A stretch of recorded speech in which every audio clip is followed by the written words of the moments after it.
Amados irmãos, a paz do Senhor, que alegria estamos juntos. Hoje, 8 de fevereiro, sexta-feira, e vamos estudar Mateus capítulo 5. No último capítulo, Mateus 4, nós vimos que assim que Jesus soube que o seu fiel precursor tinha sido preso, ele se retira da Judéia e ele vai para a Galileia e ele percorre, trabalhando intensivamente, ensinando nas sinagogas que estava chegando o reino dos céus, curando muitas doenças e pregando ao ar livre. Obviamente que os judeus que o seguiam, que era com certeza 90% da sua plateia no meio de toda aquela multidão, naturalmente queriam saber alguns fatos sobre Jesus Cristo e as questões relacionadas ao reino. Quais são as leis desse reino? Deviam se indagar. Qual a sua relação com as leis de Moisés? Deviam se perguntar. Esse novo mestre veio destruir a lei? O que será necessário para entrar nesse reino? Amados, é óbvio que Jesus, conhecedor dos corações, ele senta-se no monte do Sermão do Monte e profere palavras extraordinárias que nos trazem uma noção de espiritualidade muito alta, mas muito alta mesmo. Nós queremos que os irmãos entendam que o Sermão do Monte, que começa no capítulo 5, continua no capítulo 6 e encerra-se no capítulo 7, ele é o sermão que traz os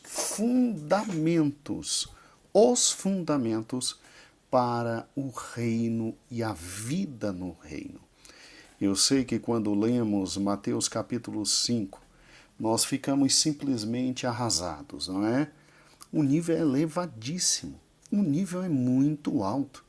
Jesus não brincou, Jesus foi a fundo nas questões de relacionamento humano, mas a chave da interpretação está em Mateus capítulo 5, versículo 1 e Mateus capítulo 5, versículo 48, ou seja, exatamente o primeiro versículo e o último. O primeiro diz que Jesus se assentou e, chamando os seus discípulos, passou a ensiná-los. O sermão não é para qualquer um. O sermão é para discípulo de Jesus. Quem é discípulo de Jesus, obviamente se submete à voz do seu mestre. E o interessante é que o sermão termina dizendo: sede vós, pois, perfeitos, como é perfeito o vosso Pai que está nos céus. O capítulo 5 não brinca. Então, o versículo 48 é literalmente a palavra de Cristo dizendo: olha, o que eu acabei de falar é para filhos de Deus. E se você é filho de Deus, não se espera o mínimo, não se espera a não ser o mínimo. E o mínimo é viva viva a altura do seu Pai. E que altura, né? Como são elevadas as exigências. Então aqui está a chave de interpretação. O Sermão do Monte foi para discípulos e o Sermão do Monte, obviamente, se destina a filhos de Deus, para que filhos de Deus se tornem perfeitos, como é perfeito o seu Pai que está nos céus. Assim, compreendido esses dois elos de interpretação, eu chamo os irmãos a começarmos, obviamente, olhando para os fundamentos do reino, ou seja, as bem-aventuranças, que estão em Mateus 5, do versículo 3 até o versículo 12. E Jesus começa dizendo: bem-aventurados os pobres de espírito, porque deles é o reino dos céus. Ou seja, bem-aventurado, todos nós sabemos que significa feliz, que significa alegre. Só que a palavra bem-aventurado aqui no contexto, ela tem o significado de exatamente aquele homem que alcançou a maior de todas as felicidades e alegrias. Portanto, Jesus aqui começa a nos ensinar sobre a real e verdadeira felicidade. E eu sei que ninguém esperava ouvir o que Cristo aqui pronunciou, porque todas as bem-aventuranças são paradoxos. Todas são contrárias à opinião comum. Ou seja, quem é que acredita totalmente que o homem bem-aventurado e feliz é aquele que é simplesmente pobre de espírito? Quem é que crê que o feliz é simplesmente aquele que chora? Que os mansos é que são bem-aventurados?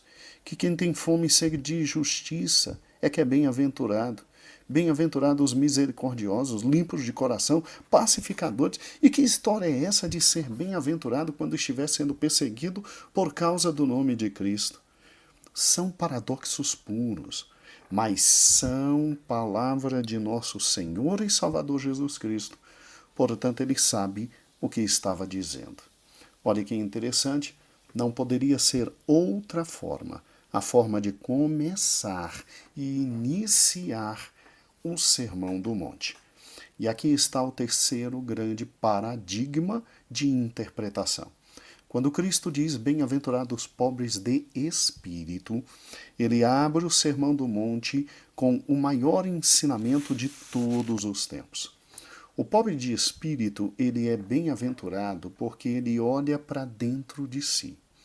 E ele verifica que ele é miserável, que ele é pobre, que ele nada tem, que absolutamente tudo que ele possui é um nada, porque não satisfaz o seu espírito. Coloque isso no coração. O homem e todos nós, por maiores que sejamos, por mais grande que possamos chegar a ser, todos nós na nossa realidade, em última realidade, somos um espírito que habitamos em um corpo e que um dia retornaremos a Deus. E que por mais que tenhamos, por mais que sejamos, por maior que seja a nossa posição, todos nós, em razão do pecado, somos pobres e miseráveis. O que há dentro do nosso ser é imundícia pura. Paulo chega a dizer que ele era o mais miserável e mais triste de todos os pecadores, quem poderia livrá-lo, inclusive, do corpo da morte que o envolvia. Se todo homem parar de pensar, lá dentro do seu espírito há o anelo por Deus, a falta. Ou seja, o pecado conseguiu simplesmente arrebentar o que havia de mais importante no ser humano, que é a sua comunhão com Deus. E o grande reconhecimento do ser humano é que ele é pobre de espírito, que ele sem Deus nada é, que se Deus não preencher o Espírito Santo dele, ele nada é. E reconhecendo sua necessidade de Deus, sua necessidade da presença de Deus em sua vida, sua necessidade da graça de Deus preenchendo o seu espírito, aí começa a verdadeira vida. A vida no futuro reino, irmãos, é uma vida de absoluta dependência de Deus, da sua graça, do seu amor, porque nós não passamos de pobres espirituais, de almas perdidas que sem Deus nada tem, nada possui. É incrível como o homem tenta disfarçar isso. Muitos se envolvem com a embriaguez, muitos se envolvem com a prostituição, muitos se envolvem com o pecado, muitos se envolvem com o trabalho, muitos se envolvem com tudo para ver se preenchem seu homem interior, mas a realidade é que todos nós somos pobres de espírito, ou seja, o nosso espírito foi feito para ter contato com Deus e viver na presença de Deus, e na medida em que nos afastamos de Deus, nós sim necessitamos dele, e a verdadeira verdadeira felicidade, a vida eterna depende completamente disso, de você saber que precisa de Deus e entregar a sua vida a Ele. Por isso que feliz é quem é o pobre de espírito, aquele que reconhece em Deus o suprimento de toda a sua vida. Por quê? Porque o pobre de espírito, esse reconhece, esse procura a Deus e deles é o reino dos céus. Daí você consegue compreender todo um sermão previsto no capítulo 5. Daí é fácil entender porque é bem-aventurado o que chora. O que chora é aquele que sente as suas necessidades espirituais, que sente suas necessidades absolutamente mais vitais, que sente que depende de Deus, que está longe de Deus e que clama por sua misericórdia. E aí é bem-aventurado os que choram, porque literalmente procuram a Deus e recebem de Deus toda a sua misericórdia. E aí é simples. É simples. Quem é pobre de espírito e chora e clama pelo Senhor, o Senhor não deixa uma única alma que clama por Ele, desesperada em solidão. Daí o Senhor vem e implanta em seu coração a vida e a vida dele. Daí a consequência é: Deus nos abençoa com a mansidão. E aí, bem-aventurado os que são mansos, porque deles, sim, é o reino dos céus, e eles simplesmente, além de serem consolados, porque choram, além de serem do reino dos céus, porque também são pobres de espírito, eles ainda herdam a terra. Entenda que mansidão não é fraqueza. Mansidão não é fraqueza. Lembre-se que a Bíblia fala de Moisés e que Moisés fora um dos homens mais mansos de todos os tempos. E quando você olha para a história de Moisés, ao mesmo tempo que ele foi um dos maiores líderes e legisladores de todos os tempos, ele tinha um caráter tão inflexível como o aço, zeloso por Deus pela sua palavra. Só que a Bíblia o chama de o quê? Manso. A mansidão é a graça que enfrenta o ódio, as calúnias e as inimizades com toda a cortesia. Irmãos, quem é que consegue chegar num nível desse? Só quem é pobre de espírito, reconhece que necessita de Deus e entrega sua vida a Deus. Coloque algo em mente. As queridas bem-aventuranças são elos que se unem uns aos outros. Uns aos outros. O pobre de espírito clama pela misericórdia de Deus. Portanto, chora. Portanto, simplesmente clama e espera em Deus. Deus vem e o alcança e a mansidão chega a ele. Bem-aventurado é quem tem fome e sede de justiça. Fome e sede de justiça. Olha que interessante, somente quem é pobre de espírito olha para o céu e diz assim: meu Deus, eu sou um triste pecador. Se a justiça de Deus vier sobre mim, eu estou acabado.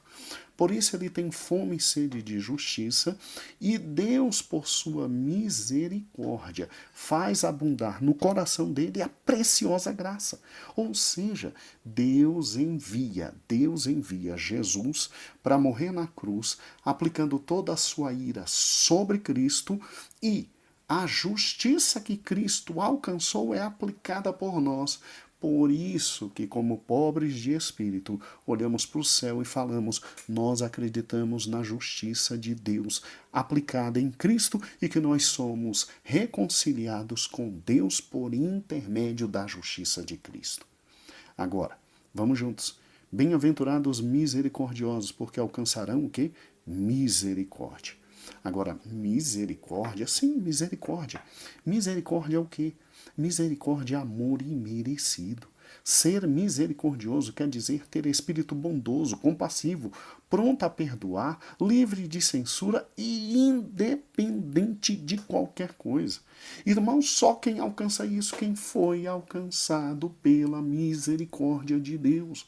Por isso que eu estou dizendo, a chave de interpretação é ser pobre de espírito, reconhecer suas fraquezas e olhar para o céu e pedir misericórdia, e Deus com sua graça te alcança. Vamos lá, limpos de coração. Me diga você, quem é que pode limpar o meu e o seu coração? Absolutamente ninguém, senão o próprio Cristo. senão o próprio Cristo. Não tente sozinho se limpar. Lembre-se, as obras não salvam, as obras não limpam. Nós somos salvos é pela fé, a graça, a misericórdia de Deus. Não há obras que possam limpar nosso coração. Nosso coração só é limpo pela graça de Deus. Pacificador. Pacificador num mundo como nós vivemos. Bem-aventurados os pacificadores que serão chamados filhos de Deus. Irmãos, o pacificador só pode ser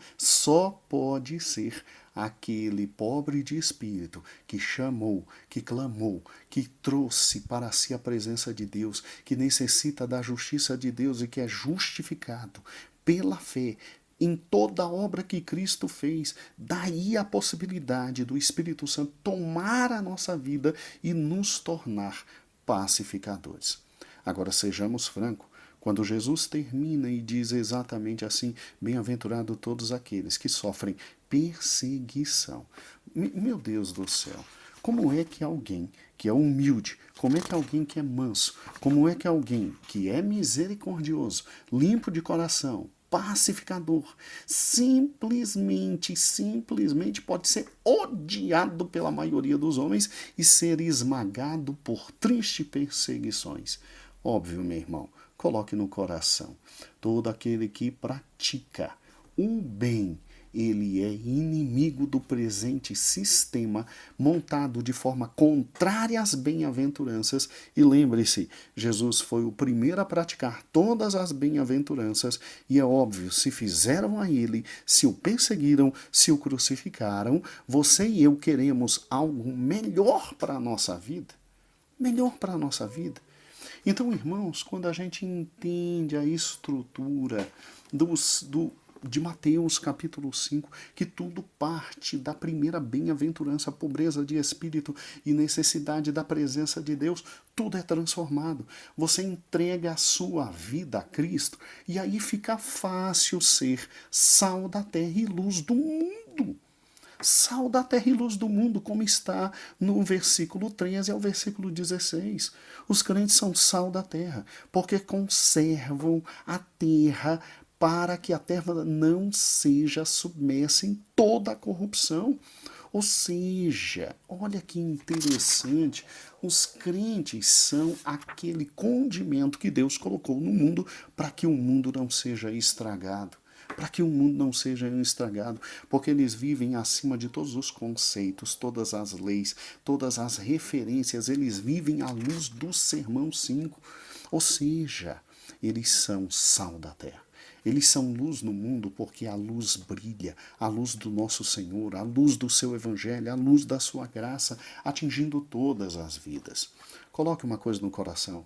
Quando nós reconhecemos que somos simplesmente pecadores e que em nosso espírito nada há a não ser a necessidade premente de ter Deus em nossa vida, aí a vida se transforma e o coração é mudado. Se você pegar todo o restante do sermão, o centro é esse. O coração é mudado. Veja, quando Cristo fala sobre o homicídio, Mateus 5, versículo 21 até o 26, ele diz que antigamente diziam, não matarás. Ele, porém, diz, se você simplesmente já olhar para o seu irmão com ódio, você já é réu de homicídio. Ou seja, Cristo aponta o defeito do homem, que não é o que está fora, é o que está no seu coração. E só quem pode transformar o nosso coração, a ponto de nos fazer amar nossos irmãos, e a ponto de simplesmente não entregar uma única esmola, não entregar uma única oferta, sem antes nos reconciliar com nossos irmãos, é simplesmente o Senhor Jesus. Vamos lá, quando Cristo fala sobre o adultério, ele de novo está falando do centro do problema, que é o coração. Não é só sair e se deitar com a mulher que não é a sua mulher. Cristo está dizendo, quando você já deseja a mulher do próximo, você simplesmente já adulterou. Irmão, como é que isso é possível? Isso só é possível quando a gente diz para o nosso coração, ó terrível pecador eu sou, eu preciso de ti, ó Deus, habita em mim e tem misericórdia da minha vida. E aí Deus transforma o nosso coração e a gente consegue viver de forma alta para o Evangelho. Olha que interessante, quando Cristo diz, ó, não julgue, não julgue, não julgue. Você se lembra sobre a vingança? Você se lembra que Moisés disse, olha, olho por olho, dente por dente? Jesus diz, olha, não resista ao maligno. Se te ferirem a face direita, dá a esquerda. Irmãos, como é que isso é possível? Isso é possível se eu olhar e disser, eu sou pobre de espírito mesmo, eu sou acabado, eu sou renegado, eu sou horrível, em meu coração nada há de bom. Vem, ó Cristo, e transforma a minha vida, porque somente quando o Senhor transforma o nosso coração é que tudo isso é possível. E agora o mais interessante, não é só amar a quem nos ama, é amar a também quem não nos ama, amar o inimigo. Irmãos, como isso é possível? Só com a atuação do Espírito Santo dentro de nós. Por isso que eu estou dizendo, o Sermão do Monte só é possível quando eu e você olharmos e nos entregarmos à maior realidade da nossa vida. Deus, aqui dentro. Nada de bom há. Vem e transforma meu coração. Vem e transforma a minha vida. Quando nós chorarmos por cada uma das nossas iniquidades e pedirmos a misericórdia de Deus, aí todos esses fenômenos virão e acontecerão conosco. Ou seja, só conseguiremos ser perfeitos, como é perfeito o nosso Pai que está no céu, quando entregarmos verdadeiramente a nossa vida a Deus, de todo o nosso coração, reconhecendo que somos tristes pecadores e que precisamos da atuação do Espírito Santo dentro de nós. Portanto, hoje, tome a decisão mais séria da sua vida e diga a Deus, ó quão triste pecador eu sou, preciso do teu amor. Limpa-me, limpa-me, limpa-me pela tua palavra. Seja homem suficiente de reconhecer os seus enganos e quão enganosa é a sua vida, quão triste nós viemos vivendo esse evangelho simplesmente de palavras e não de coração. E está na hora de entregarmos o coração a Deus. O coração a Deus. Deus abençoe a todos. Deus abençoe a todos. Até amanhã.